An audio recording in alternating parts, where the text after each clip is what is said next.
Iran के देसफुल में America Israel ने बड़ा हवाई हमला किया है। खुजेस्तान के शहर देसफुल में एयर स्ट्राइक के बाद धमाका भी हुआ है। तस्वीरें आप ये देखिए, या जिससे आप अंदाजा लगा सकते हैं कि किस तरह के घातक हथियार जो हैं वो इस्तेमाल किए जा रहे हैं। अटैक के जरिए सैन्य ठिकानों को निशाना बनाया गया है। IRGC के एयर बेस को यहाँ पर टारगेट किया गया। तो ये ईरान पर हमले की तस्वीरें आप यहाँ पर देख रहे हैं। ईरान के देसफुल में ये अमेरिका और इजराइल ने बड़ा अटैक किया है और आप तस्वीरों के जरिए आप अंदाज़ा लगा सकते हैं कि किस तरह से IRGC के ठिकानों को, जो ईरान के सैन्य ठिकाने हैं, उनको यहाँ पर अमेरिका और इजराइल निशाना बना रहे हैं। खुजेस्तान जो है उसका शहर है देसफुल, जहाँ पर एयर स्ट्राइक के बाद बड़ा धमाका देखा गया है।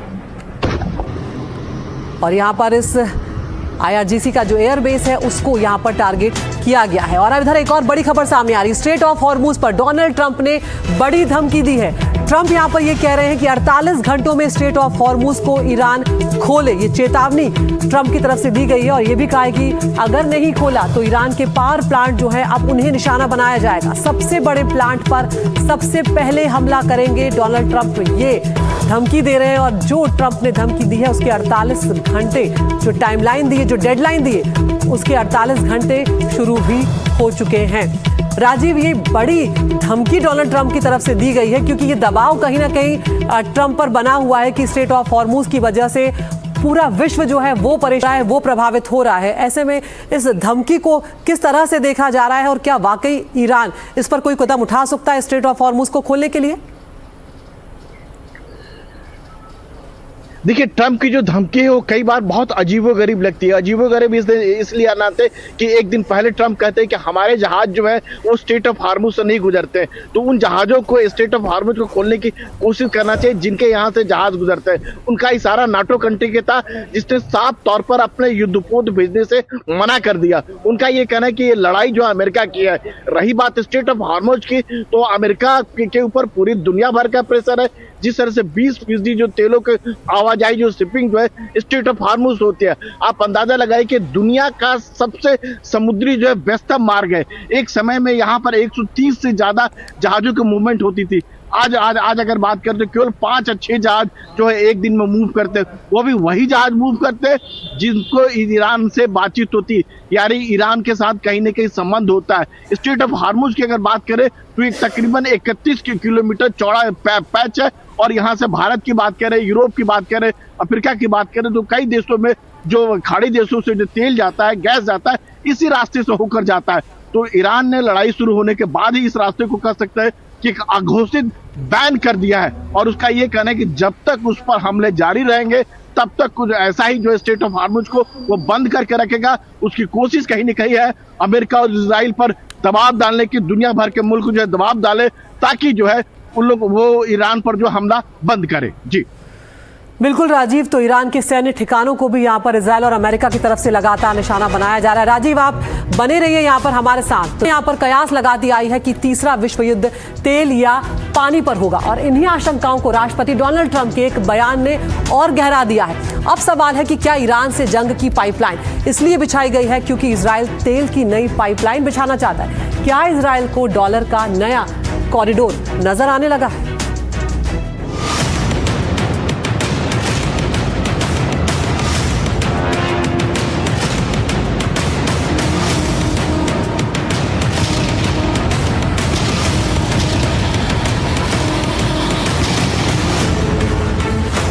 क्या ईरान युद्ध का सच सामने आ गया?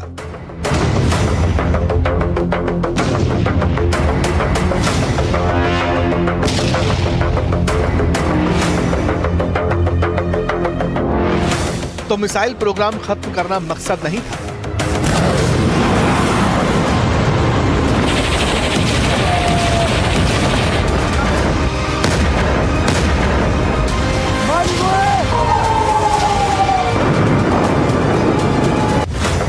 क्या तेल का नया बादशाह बनना चाहता है इजराइल?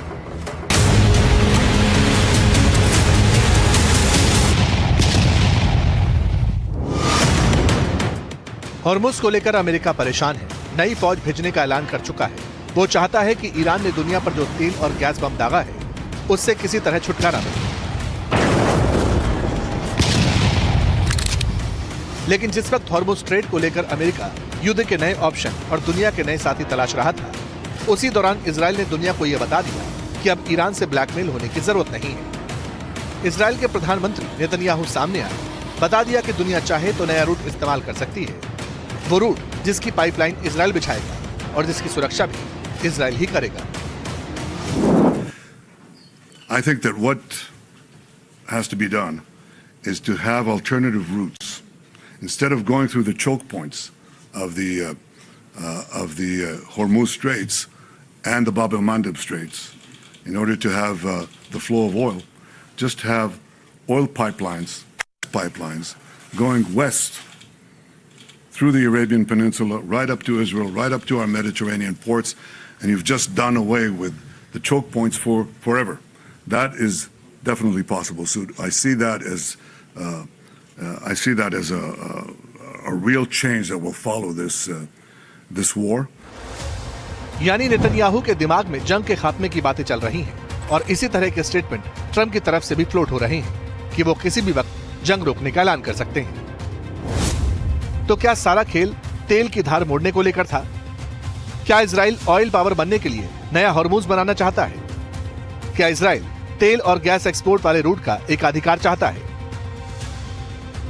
दरअसल जिस पाइपलाइन की बात नेतन्याहू कर रहे हैं उसका मतलब समझ लीजिए, क्योंकि दुनिया का लगभग 20 से 30% कच्चा तेल हॉर्मुज के संकरे रास्ते से गुजरता है और ईरान इसे बंद करके दुनिया की इकोनॉमी को बंधक बनाए हुए है। अब अगर तेल की पाइपलाइन अरब प्रायद्वीप यानी सऊदी अरब और यूएई से होते हुए सीधे इजराइल के भूमध्य सागर वाले बंदरगाहों जैसे हाइफा या अशदोद तक पहुंचती है तो ईरानी रूट पर तेल की निर्भरता पूरी तरह खत्म हो जाएगी। इस पाइपलाइन से इजराइल पश्चिम एशिया की सियासत को भी साथ सकेगा, क्योंकि यह पाइपलाइन सऊदी अरब और दूसरे खाड़ी देशों को इजराइल के साथ आर्थिक रूप से मजबूती से जोड़ देगी। एक नई पाइपलाइन से ईरान को काउंटर करने के लिए सुन्नी अरब देश और इजराइल एक ही एनर्जी ग्रिड का हिस्सा बन जाएंगे, जो पूरे इलाके में एक नया पावर ब्लॉक बना देगा। लेकिन इससे सिर्फ मिडिल ईस्ट ही नहीं बल्कि पूरे यूरोप की प्रॉब्लम भी सॉल्व हो सकती है, क्योंकि यूक्रेन वॉर के बाद यूरोप रूसी गैस और तेल का विकल्प ढूंढ रहा है।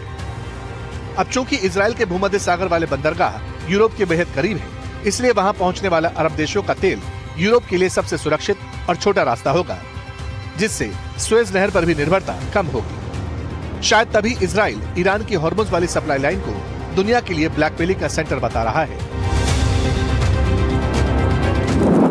The death cult in Iran is trying to blackmail the world by closing a key international maritime route, the Straits of Hormuz. It won't work. Israel is helping in its own way, and intel and other means, the American effort to open the Straits of Hormuz rather. But I want to ask you to imagine how the Ayatollah regime would be able to blackmail the entire world if they had ballistic missiles with nuclear warheads. इन बातों पर Iran ने कैसे react किया, ये सुनने से पहले उस नक्शे को देख लीजिए जो ईरान ने नए रूट के तौर पर दुनिया के सामने रिलीज किया है। असल में जब से हॉर्मुज स्ट्रेट बंद है तब से कुछ जहाज आगे से घूमकर अपने डेस्टिनेशन तक जा रहे हैं। इससे हो यह रहा है कि जिन जहाजों को ईरान इजाजत दे रहा है वो लारक द्वीप होते हुए हॉर्मुज को बाईपास करते हैं और फिर आगे बढ़ जाते हैं। यानी ईरान से जहाज निकल तो रहे हैं लेकिन उसकी शर्तों पर। अब इजराइल हॉर्मुज के नाम पर दुनिया को डरा रहा है, लेकिन दूसरी ओर ईरान कहता है कि वो इजराइल है जो फॉल्स फ्लैग ऑपरेशन की तैयारी में है। बिस्मिल्लाहिर्रहमानिर्रहीम। हमें इस तरह की रिपोर्ट्स मिल रही है कि इजराइल एक बार फिर इस इलाके में एनर्जी इंफ्रास्ट्रक्चर पर हमला करने की साजिश कर रहा है और उसका अगला टारगेट अरामको कंपनी भी है। इजराइल की पहले की आक्रामक कार्रवाई भी ईरान को फंसाने के लिए की गई थी ताकि आसपास के मुल्कों और ईरान में दरार पैदा की जा सके।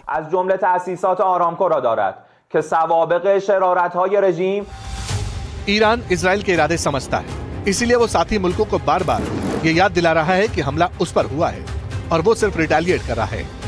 चूंकि उसकी मिसाइल अमेरिका नहीं जा सकती, इसलिए खाड़ी में मौजूद अमेरिकी सेंटर्स को टारगेट कर रहा है।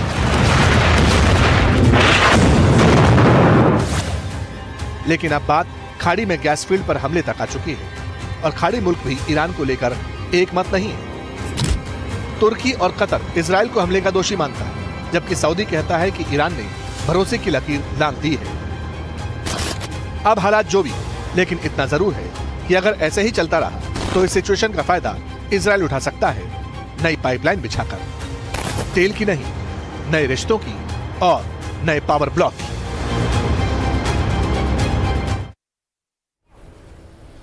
और बड़ी खबर इस वक्त सामने आ रही है। डिमोना पर हमले के बाद अब इजराइल पलटवार कर रहा है ईरान के ऊपर। इजराइल ने तेहरान पर हमले शुरू कर दिए। तेहरान में इजरायली वायुसेना अब बमबारी कर रही है। ये हमला दक्षिणी इजराइल पर ईरान के हमले के बाद शुरू किया है। तस्वीरें आपको हम दिखा रहे हैं जब एक के बाद एक इजराइल ने तेहरान पर इस तरह से बम गिराए हैं। इजराइल में कई लोग घायल हो गए थे और अब इजराइल ईरान के हमले को लेकर जवाब दे रहा है और हमले ईरान पर इजराइल की तरफ से और तेज कर दिए गए।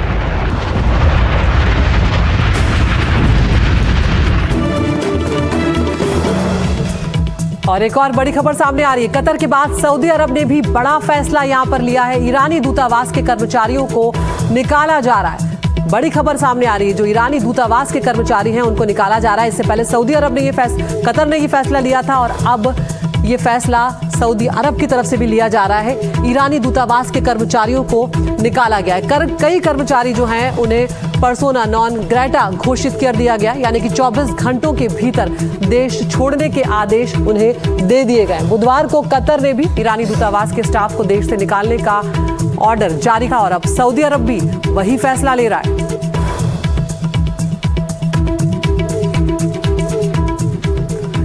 तो अब ईरान वो कर रहा है जिसके बारे में अमेरिका इजराइल ने सपने में भी नहीं सोचा था। ईरान की ताकत का अंदाजा ट्रंप नहीं लगा पाए और युद्ध छेड़ दिया और अब ईरान के पलटवार जारी हैं। ट्रंप को समझ नहीं आ रहा है कि आखिर खत्म कैसे किया जाए और कहां पर खत्म किया जाए। और अब ईरान के हमले एक के बाद एक बढ़ते जा रहे हैं। अमेरिकी मीडिया का दावा है कि ईरान ने ब्रिटेन और अमेरिका की साझा सैन्य बेस डिएगो गार्सिया पर हमला कर दिया है और उधर इजरायली सेना ने भी ईरान के हमलों की पुष्टि कर दी है।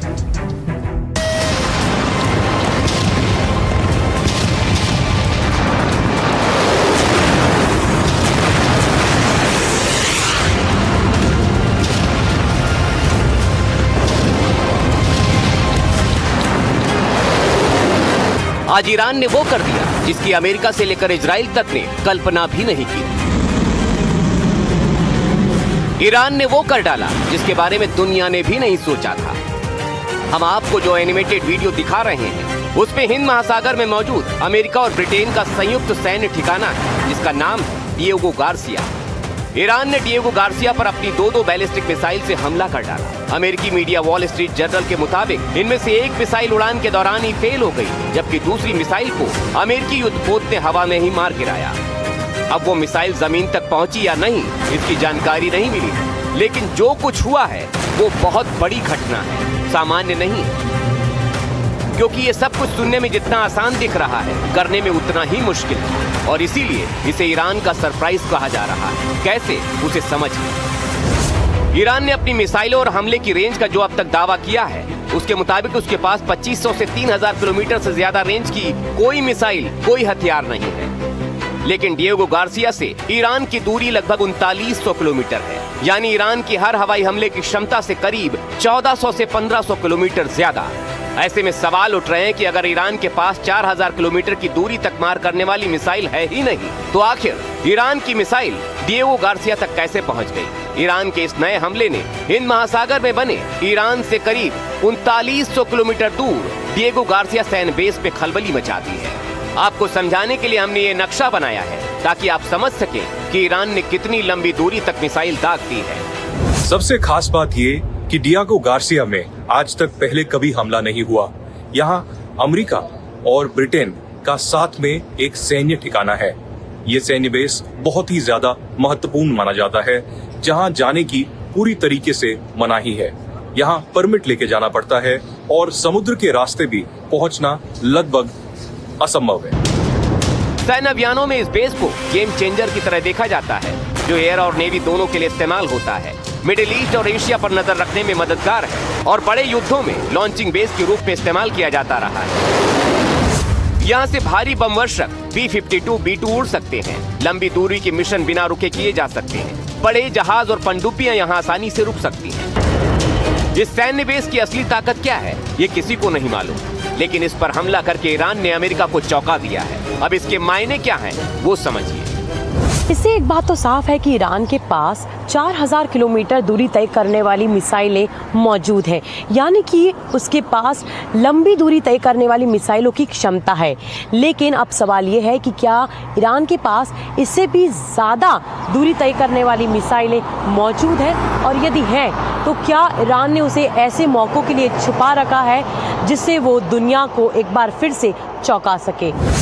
अगर सिर्फ 4000 किलोमीटर की रेंज की बात की जाए तो इस दायरे में यूरोप से लेकर अफ्रीका और एशिया के 80 से ज्यादा देश सीधे तौर पर आ जाते हैं, जिनमें ब्रिटेन से लेकर जर्मनी, फ्रांस, फिनलैंड तक सारे देश शामिल हैं। ईरान के पास जहां तक जानकारी है कि तकरीबन 2000 किलोमीटर की मिसाइल थी, इतनी लंबी दूरी की मिसाइल नहीं है, पर अगर इसने अपने तरकश से कोई ऐसा तीर निकाला है तो ये वाकई में एक बहुत बड़ा सरप्राइज होगा, क्योंकि इनकी रीच इतनी ज़्यादा बढ़ने से ज़रूरी है कि अमेरिका की चिंताएँ बढ़ जाएंगी, इसराइल की चिंताएं बढ़ जाएंगी, और ये मेरे हिसाब से दो मिसाइल से कोई बहुत ज़्यादा नुकसान नहीं होता, लेकिन ये एक मैसेज है अमेरिका के लिए, दुनिया के लिए, कि हम अभी भी हैं और हमारे पास इतनी आधुनिक मिसाइलें हैं।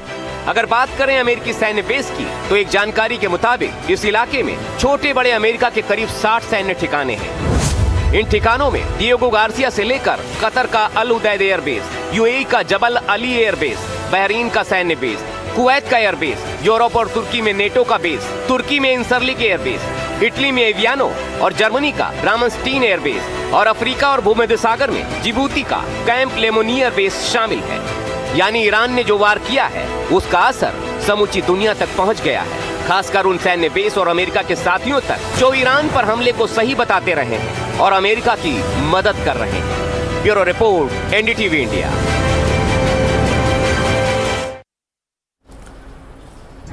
और अब सवाल ये उठता है कि आखिर ईरान के पास वो कौन सी ताकत है जिसने 4000 किलोमीटर दूरी पर डिएगो गार्सिया में हमला कर दिया। तो उसको लेकर अभी तक कयास लगाए जा रहे हैं, लेकिन माना यह जा रहा है कि हो सकता है कि ईरान ने खुर्रमशहर 4 या फिर शाहिद 136 मिसाइल का प्रयोग किया हो, क्योंकि इन्हीं दोनों मिसाइल को महामारक और ईरान की घातक ताकत का नमूना कहा जाता है।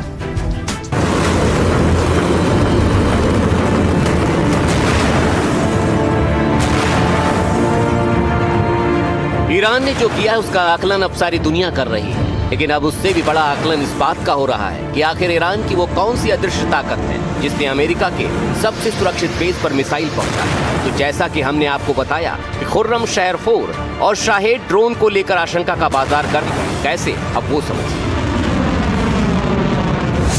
ये ईरान की सबसे शक्तिशाली मीडियम रेंज की बैलिस्टिक मिसाइल है, जिसकी रेंज करीब 2000 से 3000 किलोमीटर तक मानी जाती है। ये मिसाइल 1500 से 1800 किलोग्राम का भारी वॉरहेड ले जाने में सक्षम है, जो इसे बेहद विनाशकारी बनाता है। दागे जाने के बाद ये मैक 8 से लेकर 16 की रफ्तार से उड़ान भरती है, यानी दिखने की गुंजाइश ना के बराबर। इसलिए इसे इंटरसेप्ट करना बिल्कुल मुश्किल है। मोबाइल लॉन्चर से दागी जा सकती है, जिससे इसे छिपाना और तेजी से तैनात करना बेहद आसान है। इसका आधुनिक संस्करण खुर्रमशहर 4 बेहतर गाइडेंस और मिसाइल रक्षा भेजने में सक्षम है। माना जा रहा है कि इस मिसाइल को ईरान ने खास तौर पर खाड़ी देशों में अमेरिकी बेस पर हमले के लिए तैयार किया है। माना जा रहा है कि खुर्रमशहर 4 का अपडेटेड वर्जन ही डिएगो गार्सिया तक पहुंचा होगा, जिसने हाहाकार मचा दिया। जानकारों की माने तो अभी तक ईरान ने 600 से 700 मिसाइलों का इस्तेमाल किया है, और अभी भी उसके मिसाइल बेड़े में 6000 तक बैलिस्टिक मिसाइल हो सकती है। सच क्या है ये सिर्फ ईरान को पता है। इसके बाद बारी आती है शाहिद 136 ड्रोन की। ये लंबी दूरी वाला वन वे अटैक ड्रोन है, जिसकी रेंज 1000 से 2500 किलोमीटर तक मानी जाती है। 200 किलोग्राम के इस ड्रोन में 30 से 50 किलोग्राम तक का हाई एक्सप्लोसिव वॉरहेड लगाया जा सकता है। जीएनएसएस और आईएनएस आधारित गाइडेंस इसे लंबी दूरी से सटीकता के साथ टारगेट हिट करने में सक्षम बनाता है। बड़ी संख्या में लॉन्च होने पर इन्हें रोकना बहुत कठिन हो जाता है। ये स्वॉर्म अटैक में इस्तेमाल होती है, जहाँ कई ड्रोन मिलकर एयर डिफेंस सिस्टम को ओवरलोड कर देते हैं। माना जा रहा है कि शाहिद के एडवांस वर्जन को भी डिएगो गार्सिया में इस्तेमाल किया जा सकता है। इसके अलावा भी कई और मिसाइलें हैं जिन्हें ईरान का सरप्राइज माना जा रहा है। अब डिएगो गार्सिया में सरप्राइज किसने दिया, इस पर अभी भी पुख्ता दावा नहीं किया जा सकता है। Bureau report, NDTV India. तो डिएगो गार्सिया जो है वो ब्रिटेन और अमेरिका का साझा सैन्य ठिकाना कहा जाता है। और इधर जो बड़ी खबर सामने आ रही है, ईरान ने ब्रिटेन और अमेरिका के सैन्य ठिकाने पर हमले से साफ इनकार यहां पर कर दिया है। जिस हमले की बात कही जा रही थी और ईरान के हमले की बात कही जा रही थी, ईरानी अधिकारी यहां पर कह रहे हैं कि डिएगो गार्सिया पर हमले के लिए ईरान जिम्मेदार नहीं है। डिएगो गार्सिया एक अहम सैन्य अड्डा है जिसे ब्रिटेन ने अमेरिका को डिफेंस ऑपरेशन के लिए इस्तेमाल करने की अनुमति भी अब यहाँ पर दे दी है। और यही सवाल यहाँ पर खड़ा हो रहा था कि आखिर इतनी दूरी तक, जो 4000 किलोमीटर से भी ज़्यादा है, वहाँ तक आखिर ईरान की कौन सी मिसाइल है जो अटैक कर रही है। लेकिन अब यहाँ पर ईरान का रुख जो है वो पूरी तरह से अलग है। ईरान कह रहा है कि उसने डिएगो गार्सिया पर हमला नहीं किया है, वो इसके लिए जिम्मेदार नहीं है। तो फिर सवाल ये उठेगा कि आखिर किसने ये हमला किया है। लेकिन इधर डिएगो गार्सिया को लेकर इजरायली सेना जो है वो भी एक दावा करती हुई नजर आ रही है। ईरान के पास 4000 किलोमीटर तक मार करने वाली मिसाइल है। ये ईरान की डिफेंस फोर्स जो है, इजराइल की डिफेंस फोर्स जो है वो कह रही है। ईरान की जद में यूरोप और एशिया आते हैं, ये बात यहाँ पर इजरायली डिफेंस फोर्स जो है उनकी तरफ से कही जा रही है। तो बड़ा दावा कर रहा है कि ईरान के पास 4000 किलोमीटर तक मार करने वाली मिसाइलें मौजूद हैं। राजीव रंजन के पास हम चलेंगे, हमारे डिफेंस एडिटर लगातार इस पूरे मामले पर नजर बनाए हुए हैं। राजीव, ये मामला अब कहीं ना कहीं थोड़ा पेचीदा होता हुआ नजर आ रहा है हमें, क्योंकि हम डिएगो गार्सिया की अगर बात करते हैं तो कल से यही सवाल उठ रहा था कि 4000 किलोमीटर से भी ज्यादा की दूरी, और अगर ईरान वहां तक हमले कर पा रहा है, वहां तक अगर उसकी जद है तो ये बहुत ज्यादा है अपने आप में। लेकिन ईरान इनकार कर रहा है और इजराइल की जो IDF है वो कह रही है कि ईरान के पास है 4000 किलोमीटर तक मार करने वाली मिसाइल। बिल्कुल सही कह रही हैं, लेकिन यहाँ देखने वाली बात ये होगी कि क्या इजराइल की बात पर हम यकीन करें। इजराइल का तो यहाँ तक कहना है कि ईरान ने परमाणु हथियार बना लिए हैं, लेकिन जो ईरान के सुप्रीम लीडर है मुस्तफा का ये कहना है कि हम तो परमाणु हथियार बनाना नहीं चाहते थे और हम पर बेवजह युद्ध थोपा गया है, और ये सारे जो हम कार्रवाई कर रहे हैं हम अपनी हिफाजत के लिए, रक्षा के लिए कर रहे हैं। तो अमेरिका और इजराइल की बातों पर भरोसा करना इतना आसान नहीं है, क्योंकि उनका इतिहास रहा है। अगर आप देखिए कि इराक पर हमले से पहले जो है अमेरिका ने क्या कहा था, कि अमेरिका ने यह कहा था कि सद्दाम हुसैन के पास जो है रासायनिक हथियार है, केमिकल हथियार है, इस वजह से हम इराक पर हमला कर रहे हैं। लेकिन जांच में ऐसा कुछ भी नहीं मिला। हालांकि अगर ईरान के पास इस तरह की क्षमता है तो एक अपने आप में बहुत बड़ी बात है। 4000 किलोमीटर दूर हिट करना, और सबसे डिएगो गार्सिया जो एक बेस माना जाता है, और ये वही बेस है जहां से अमेरिका ने वियतनाम के खिलाफ, जो इराक के खिलाफ, अफगानिस्तान के खिलाफ जितने फाइटर ऑपरेशन किए, B-2 बॉम्बर्स जो यहीं से फ्लाई करते हैं। तो एक अपने आप में बड़ी बात है अगर ईरान के पास क्षमता है। हालांकि ईरान के विदेश मंत्री ने भी इस बात से इनकार किया है। उनका ये कहना है कि हमारे जो मिसाइल कैपेबिलिटी है, जिसका रेंज करीब 2000 किलोमीटर के आसपास है, और हम नहीं चाहते कि अमेरिका को या फिर यूरोप को, जो देश है, उनको टारगेट बना हमारा लक्ष्य नहीं है, और हम अमेरिका को सीधे हिट नहीं कर पा रहे हैं। तो यही वजह है कि जो खाड़ी देशों में जो अमेरिका के सैन्य ठिकाने हैं, हम उसको टारगेट कर, उसको हिट कर रहे हैं। क्योंकि हम यहाँ हिट जरूर कर रहे हैं, टारगेट कर रहे हैं, लेकिन हम चोट अमेरिका को पहुंचा रहे हैं। तो ईरान इस बात से साफ तौर पर इनकार कर रहा है, ईरान इस बात के क्लेम नहीं कर रहा है। लेकिन दोनों ही बातें को लड़ाई के दौरान इस तरह के दावे किए जाते हैं और कई बार मुक्का भी जाता है स्ट्रेटेजी के तहत, तो यकीन करना मुश्किल है। जी बिल्कुल, और इसीलिए ये डर अमेरिका और इजराइल को सता रहा है कि आखिर ईरान की क्षमता कितनी। इधर एक और बड़ी खबर सामने आ रही, डोनाल्ड ट्रंप का ईरान को लेकर बड़ा दावा यहाँ पर सामने आया। ट्रंप यहाँ पर कह रहे हैं कि ईरान समझौता करना चाहता है, लेकिन अमेरिका नहीं चाहता है कि ये समझौता हो। ट्रंप ने यह भी कहा है कि अमेरिका ने ईरान को पूरी तरह से कमजोर कर दिया है। ट्रंप कह रहे हैं कि ईरान का नेतृत्व पूरी तरह से खत्म हो चुका है, उसकी नौसेना और उसकी वायुसेना लगभग निष्क्रिय हो गई है यहाँ पर। तो ये ट्रंप बड़ा दावा कर रहे हैं, और इससे पहले भी ट्रंप ये बात कह चुके हैं कि उनकी ईरान की जो नेवी है और ईरान की जो एयरफोर्स है उसे पूरी तरह से अमेरिका और इजराइल के हमलों ने नेस्तनाबूद यहाँ पर कर दिया। और अब ट्रंप यहाँ पर कह रहे हैं कि बात करना चाहता है ईरान, लेकिन अमेरिका बात नहीं करना चाहता, समझौता करना चाहता है ईरान। ये बड़ा दावा डोनाल्ड ट्रंप यहाँ पर करते हुए नजर आ रहे हैं। अब यहाँ पर इंतजार रहेगा कि आखिर ईरान की तरफ से क्या कुछ प्रतिक्रिया आती है ट्रंप के इस दावे को लेकर, क्योंकि ट्रंप तो ये कह रहे हैं कि ईरान समझौता करना चाहता है, लेकिन अमेरिका समझौता नहीं करना चाहता। तो ईरान का नेतृत्व पूरी तरह से खत्म करने का दावा भी डोनाल्ड ट्रंप यहाँ पर कर रहे हैं, और कई तरह के दावे ट्रंप की तरफ से किए जा रहे हैं। तो ईरान ने हमलों के साथ साथ अब धमकियां भी तेज कर दी हैं। इस बार ईरान ने अमेरिका और इजराइल को ऐसी धमकी दी है जो सैन्य ठिकानों पर हमले से भी परे। ईरान ने साफ कहा है कि दुश्मनों के कमांडर अधिकारी चाहे काम पर हो या छुट्टी पर, हम उन्हें चुन चुन कर मारेंगे।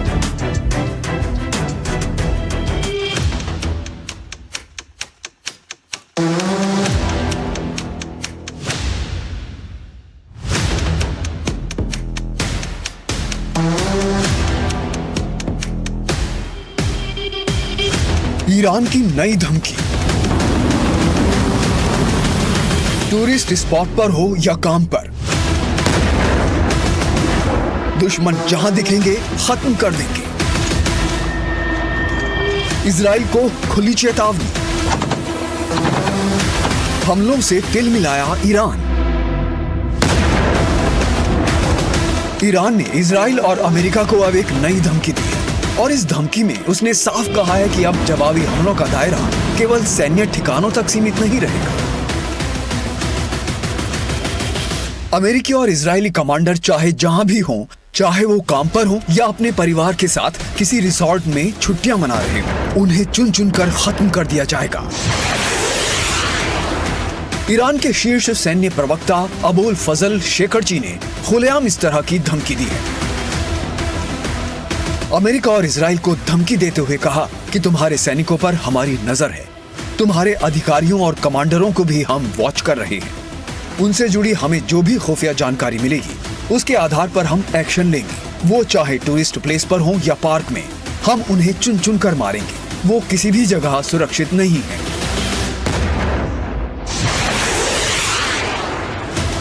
ईरान की इस तिलमिलाहट के पीछे जो वजह है वो है अमेरिका और इजराइल के बड़े हमले।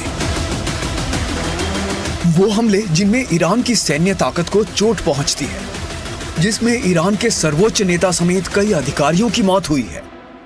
इस बड़े नुकसान के बाद ईरान ने इस तरह की धमकी दी है। ईरान के एक जनरल ने यह दावा किया है कि वो अमेरिका के लोग चाहे छुट्टी पे हो, चाहे होटल में हो, जहां भी हो, उन्हें ढूंढ ढूंढ के मारेंगे और मरवाएंगे। ये पॉसिबल अब इसलिए भी हो सकता है क्योंकि कभी कभी ताकत कमजोरी बन जाती है। अमेरिका के सारी दुनिया में 750 से ज्यादा मिलिट्री बेसेस हैं, लिहाजा उनमें पूर्ण सुरक्षा देना अमेरिका के लिए मुश्किल है। हालांकि अमेरिका ने अपनी सारी एम्बेसीज को इस बारे में अलर्ट कर दिया। इस युद्ध में हर दिन ईरान के हमले भी तेज हो रहे हैं और बयानबाजी भी। ईरान ने यह भी कहा है कि वो युद्ध के बीच में भी मिसाइलें तैयार कर रहा है। इजराइल ने दावा किया था कि तेहरान की मिसाइल बनाने की क्षमता अब नष्ट हो गई है, लेकिन ईरान ने इस दावे को पूरी तरह खारिज कर दिया। ईरान ने दावा किया है कि हम अभी भी मिसाइलें बना रहे हैं। युद्ध के 3 हफ्ते के बाद भी हमारे यहाँ मिसाइलें बन रही हैं। हमारी मिसाइल निर्माण क्षमता बरकरार है। इजराइल के दावों के उलट हमारा मिसाइल उत्पादन नहीं रुका है। एक तरफ अमेरिकी सैनिकों, अधिकारियों को खुलेआम धमकी और दूसरी तरफ मिसाइलों के लगातार निर्माण का दावा। ईरान इस युद्ध में कहीं से भी कमजोर पड़ता नहीं दिख रहा है। उसके हमले भी घातक होते जा रहे हैं।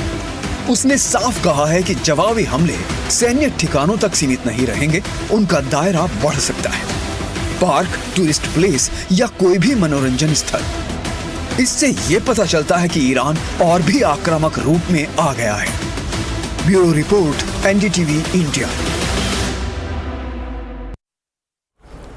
तो ईरान और अमेरिका इजराइल जंग का आज 23वां दिन है और किस तरह से ये युद्ध लगातार लोगों की जानें ले रहा है, इसके भी कई आंकड़े सामने आ रहे हैं। अमेरिका इजराइल के हमलों में अब तक हजारों लोगों की जान जा चुकी है। ईरान में मौत का आंकड़ा 1500 के पार पहुंच गया है। बहुत ही दुखद है यहाँ पर लोगों की जाने जाना, और सबसे ज्यादा नुकसान यहाँ पर ईरान में ही जानों का हुआ है।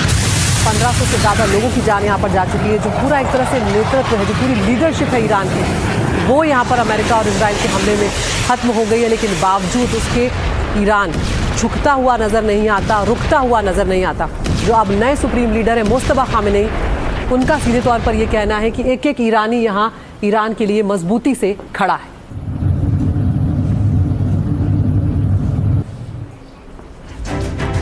और इस सबके बीच में एक और बड़ा अपडेट सामने आ रहा है। अमेरिकी सेंट्रल कमांड ने बड़ा दावा यहां पर किया है। ईरान पर 8000 से ज्यादा हमले किए हैं। ये दावा अमेरिका की तरफ से किया जा रहा है। ईरानी नौसेना के 130 शिप तबाह हमले कर दिए हैं। ये दावा अमेरिका की तरफ से किया जा रहा है। तो अमेरिका की जो सेंट्रल कमांड है वो यहां पर ये क्लेम कर रही है कि ईरान पर अब तक 8000 से ज्यादा हमले अमेरिका की तरफ से किए जा चुके हैं। और जो नेवी है उसे लगातार डोनाल्ड ट्रंप हम देखते हैं कि पूरी तरह से खत्म करने का दावा वो करते हैं। 130 शिप तबाह करने की बात यहां पर की जा रही है। अमेरिकी सेंट्रल कमांड के प्रमुख है एडमिरल ब्रैड कूपर। उन्होंने कहा है कि युद्ध की शुरुआत से अब तक अमेरिकी सेना ने 8000 से ज्यादा ठिकानों पर हमले किए, जिससे तेहरान की सैन्य क्षमताओं को गंभीर रूप से कमजोर किया गया है। उन्होंने ये भी बताया कि 130 ईरानी नौसैनिक जहाजों को भी निशाना बनाया गया है। तो यहाँ पर कई सारे दावे जो हैं वो किए जा रहे हैं अमेरिका की तरफ से भी, ईरान की तरफ से भी। लेकिन इस वक्त एक और नया अपडेट सामने आ रहा है। बड़ी खबर है, यूएई में शारजाह के पास विस्फोट की खबर यहाँ पर सामने आ रही है। शारजाह में तेल टैंकर में विस्फोट की खबर सामने आ रही है। प्रोजेक्टाइल मिसाइल से हमले की आशंका जाहिर की गई है। तो शारजाह में ये विस्फोट की खबर आई है। शारजाह में तेल टैंकर में ब्लास्ट हुआ है। प्रोजेक्टाइल मिसाइल से हमले का शक यहाँ पर जाहिर किया गया है। खबर के बाद समुद्री सुरक्षा एजेंसियां अब अलर्ट पर आ गई हैं। यूएई पर ईरान 28 फरवरी के बाद से अब तक 1748 ड्रोन, 15 क्रूज मिसाइल और 341 बैलिस्टिक मिसाइल से अटैक कर चुका है। और बार बार यहाँ पर सवाल यही उठ रहा है कि खाड़ी के देश जिस तरह से प्रभावित हो रहे हैं